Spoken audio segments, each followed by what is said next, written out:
ശ്രീ വിനു, ഇന്ന് രാത്രി നിങ്ങളെല്ലാം സാക്ഷി നിർത്തി ഞാൻ തുറന്നു പറയുന്നു, എൻ്റെ പബ്ലിക് സർവീസിൽ ഇതുപോലെ പരാജയപ്പെട്ടു പോയ, നിരാശ സൃഷ്ടിച്ച, നിസ്സംഗനായിട്ടുള്ള, ജനങ്ങളോട് ക്രൂരത കാട്ടിയ, ജനങ്ങളുടെ ഒരാവശ്യത്തോട് നീതി പുലർത്താഞ്ഞ ഒരു വ്യക്തിയെ ഞാൻ ഗവൺമെൻറ്റിൽ കണ്ടിട്ടില്ല. 24-ന് ശേഷം കേരളത്തിൽ ഗവൺമെൻറ് ഇല്ല എന്നുള്ളതാണ് സത്യം. അന്ന് നിലവിലിരുന്ന വികസന സാഹചര്യം, അതായത് കോവിഡിൻ്റെ പശ്ചാത്തലത്തിലുള്ള സാഹചര്യവും സാമൂഹ്യ സാഹചര്യവും വിദഗ്ധമായി സോഷ്യൽ എഞ്ചിനീയറിംഗ് നടത്തി 47% വോട്ടും 99 സീറ്റ് സംഘടിപ്പിച്ച ബഹുമാന്യനായ മുഖ്യമന്ത്രി ശ്രീ പിണറായി വിജയന് തൻ്റെ സിദ്ധികൾ ഈ തെരഞ്ഞെടുപ്പിൽ, അല്ലെങ്കിൽ 24 ലോക്സഭാ തെരഞ്ഞെടുപ്പിന് ശേഷം എന്തുകൊണ്ട് കൈമോശം വന്നിരിക്കുന്നു? അവിടെയാണ് നമ്മൾ മനസ്സിലാക്കേണ്ട കാര്യം.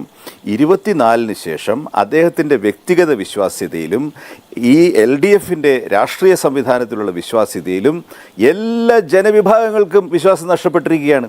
അതിന് ജനങ്ങൾ കൊടുക്കുന്ന ശിക്ഷ എന്ന് പറയുന്നത് പൂർണ്ണ തിരസ്കാരമാണ് 4-ാം തീയതി വരാൻ പോകുന്നത്.